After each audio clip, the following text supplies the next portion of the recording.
Okay.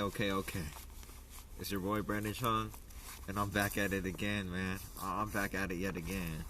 Uh, I know I'm here in like a tundra out here, and this is Dallas, Texas as well. So, I mean, you're thinking about some of the hottest areas, and it's freaking snowing out here. It's beautiful, but it's very cold. So, God bless everybody in Texas. I know the whole winter storm is all around us, and so whenever I'm able to upload this video, God bless y'all. I hope Jesus heals the weather and all that stuff. So I hope everybody stays safe out there, man. I hope everybody's safe. I hope everybody's good. I did have a topic in mind. I wasn't just gonna blabber. So it was about rally.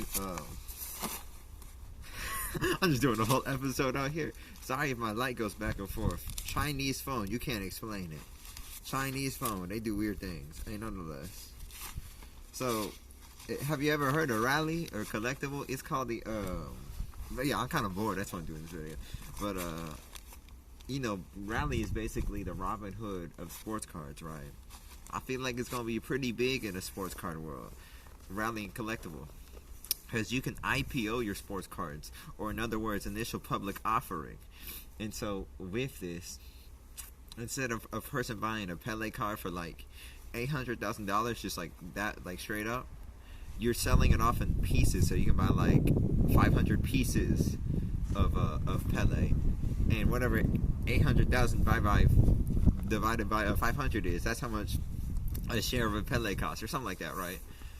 So the reason why the hedge fund investors trying to get into that is they got the money to buy those super expensive Pele cards and those Honus Wagner, because they're like billionaire hedge fund, and they're diversifying 5 to 10% in their in the sports cards, but so therefore they can like double or triple their money. Well, the problem is the hyperinflation is going to be seriously crazy, and that I think might collapse the market eventually, or it'll have a quicker rise and a quicker collapse in the market. But just basically my huge overview is because, by the way, I did a 46-minute video on this, like going through all this, but I feel like that'd be boring. So I'm just giving you the straight overview. I think it's a great idea for Rally to do all that.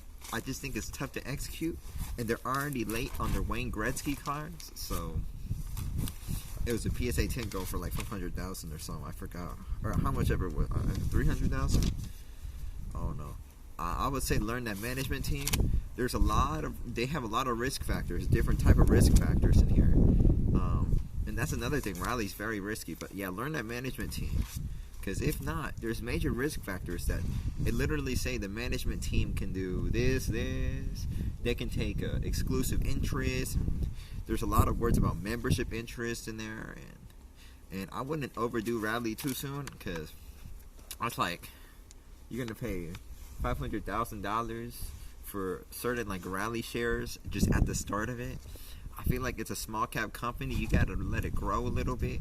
I feel like it's barely even started. So, and even Rally, they don't even feel confident about the sports car market. They say it could do this. They say it could, there's no guarantee about the sports car market. They keep putting that type of jargon in their whole documentation when it comes to the risk factors. And overall, I'm not investing because of GameStop deal and the major risk factors involved. So the whole GameStop deal, you know what happened there, right? That was some crazy stuff. Hey, Wall Street, they're just a bunch of mad, immature human beings, in my all honesty. Because what basically happened is everybody shorted. All the hedge fund investors shorted GameStop. GameStop hit like $3 a share. Well, what happens when you short is, the more it goes down, the more money that the hedge fund investors make. And if it goes to zero, then they make that money. But if it goes up, they will infinitely lose that money. So what the ordinary people of the world on Reddit did is say, hey, let's buy up GameStop stock and screw over these hedge funds. And they did it. They use collectivism,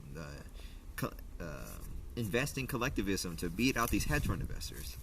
And bear in mind, that's what hedge fund investors do to ordinary people all day and all night for decades, for centuries. Nathan Rothschild did that way back in the, I don't remember, 17th century? I don't remember. He said Napoleon won the war. Everybody sold their stock. The stock went pretty much almost zero. Nathan Rothschild bought all of that, and then later they came back and said, "Oh wait, Napoleon won the war instead of not won the war," something like that. I don't know. It's real facts. It's a dangerous game in the stock world. So basically, the hedge fund investors got mad. The ordinary investors actually did something. So it's a fight between the people and the Wall Street. So what Wall Street and a big government did, the socialist government did, is they said, hey, we're going to limit the number of securities you can buy. Securities or GameStop stock you can buy. You can only buy 1, 2, or 3. You can't buy 10, 20. So nobody could sell this GameStop stock when it was nobody could buy the GameStop stock at the high because they were limited. Because it's like a FIFA, if the video game, it's like a price range, right? Or it's like a card range, like, you know what I mean? Essentially. So they can't buy it, so the price crashes down, and the hedge fund investors start doing better. So the billionaire people, they cheated the system. They're sore losers, and I think that's what's going to happen in Raleigh. Because these discords, they're tight, soccer card discords, tight sports card discords. So what's going to happen is when people are like, because I really believe there's going to be options in Raleigh. Like you can short, or you can, bear the market or bull the market, all that. And eventually, you're going to have hedge fund investors. Oh, we don't feel good on this messy prism. Everybody in the Discord, let's buy all that prism. Boop. It go up. It shoot like an Elon Musk astronaut going in space, SpaceX, straight up, right? Then a hedge fund investor is gonna get in here, because I read the jargon. It's some loose jargon. They're gonna be like, no. They're gonna use this to misinterpret the rules. Rule 506, Section D, and then they just gonna. They're gonna say you can only buy 3 shares of Messy Prism. Okay, it's gonna go down. Inevitably, that's what has to happen. And another main thing is, I'm just gonna read to you one of the risk factors. It was something like they're gonna change they're like, if there's changes in federal taxes, look, I got it right here. I literally got it right here. I ain't talking bullcrap. The risk factors relating to an offering is buy or sell. They got a bunch of these, by the way. Go look at Rally.com, an investors page. It's crazy. Look, changes in federal tax laws may adversely affect securities issued by the company's Rally. There's gonna be changes. Ooh, there's gonna be a lot of changes. Federal tax. Hey, Donnie Boy ain't no president no more. But let me read to you a couple things Joe Biden is gonna change. The Biden administration, I mean. He's gonna increase Social Security taxes to 12.4%. I think before it's at like 9 or something. For people making $400,000 and up. You're taxing the rich people. Well, hey, you're gonna lose a lot of business all over the place. They're gonna incorporate a new book tax, which is a corporation profit tax. Which, if these hedge fund investment companies are considered corporations, S corps or whatnot, they're gonna have an extra tax, and now sports cards might not look as attractive as an investment. You know what I'm saying? They're gonna have an increase in child tax, increase in corporate tax going to 28%, increase in capital gains tax, which is your stock taxes, probably increasing collectibles tax, increase in carbon tax, because they want $1 trillion for the climate. They ain't gonna do nothing. These globalists ain't gonna do nothing. No offense. Increase in gas taxes, they're gonna do it. Increase in payroll taxes as well. So they're gonna do the minimum wage of 15. So hey, it's gonna win. I'm about to head out, but all I gotta say is that's crazy. Look, these taxes is gonna screw their business, screw the economy. So these federal tax laws changes is gonna affect Raleigh in a worse way. It's gonna divert all these billionaire investors from investing, so there won't be a hyperinflation in the market. So you won't see all these LeBron cards go up crazy, Messi cards go crazy, and all that. So that's what I got right there. So you see why I like Donnie Boy now? He did really good on taxes, and that's why since 2017 Donald Trump rebuilt the economy and the sports card market went up. A direct correlation to that. So you see what I'm saying here? So when I talk about what I like, hey, I'm kind of logical. You know what I'm saying? So anyway, read the risk factors. There's a lot of different ones.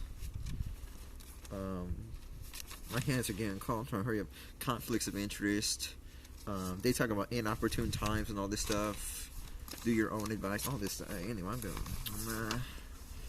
I'm cold out here, man. So anyway, please read the risk factors. There's so many, and they talk about accredited investors. And talk about membership interest. So there's like they make up special membership exemptions for accredited investors.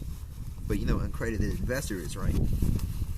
Accredited investors are someone who make $200,000, $300,000 a year, and they pass all the requirements. What's your net worth? What's your how many assets you have, house, all that. They check all that. The government does. But Rally, it is SEC, and it's a FIRNA associated. They work through a third party in Delaware. But hey man, I don't know about Rally. I think GameStop's going to happen. I think these hedge fund billionaires have major advantages through accredited investor exemptions and different membership interest that give them more of a leeway, more advantages than the ordinary person buying the sports cards on Rally. So that's why I'm not doing Rally at all. But if you do it, I just say be careful. I think you could make money, but look, it's a small cap company. They just starting, so it's going to be very, very tough for them to execute.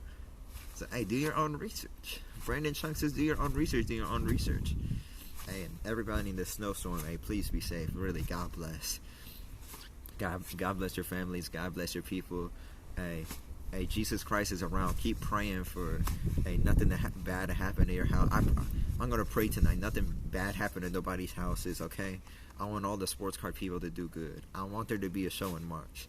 I want to be there, even if people don't like me. I'll be cool with them. You know what I'm saying? So, hey, God bless America. God bless this country, greatest country in the world. Yeah, as far as Rally goes, I want to stick to hard assets versus soft assets, right? So when I talk about sports card, I like PWCC, all that's okay, but Rally takes it to another level in terms of the accredited investor part. They have very loose jargon on that stuff. So anyway, and I hope you guys like this video. If you like this video, leave an American